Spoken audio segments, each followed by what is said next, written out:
نوای کاروان امشب زند آتش به جان خدایا بر مرا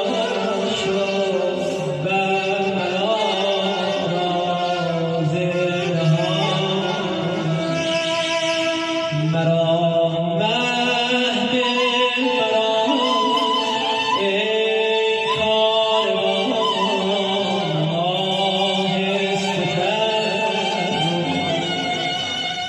که من دل خسته‌ای جا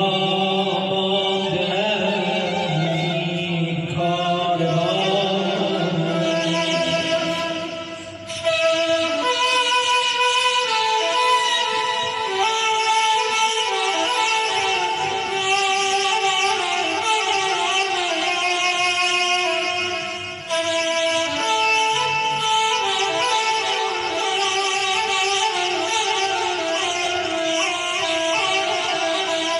سراپا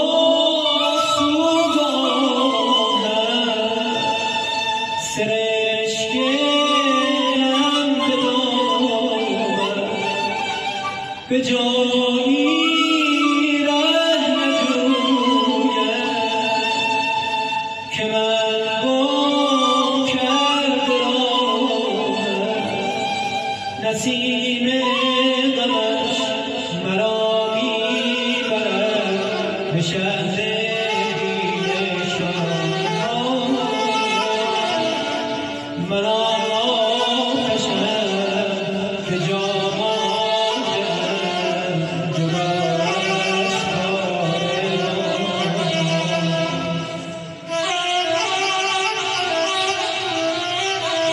تن دل را با که گویم چه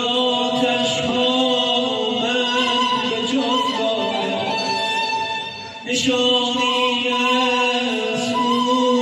نجویم که من یاری بی نشان دارم کجا رفتی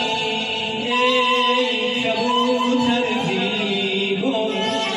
که دل فراغت اسیر جنون شد خبر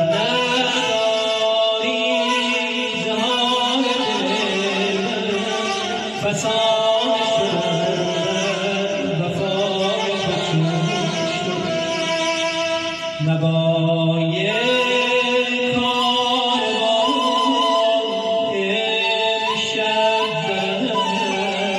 آتش به جان خدا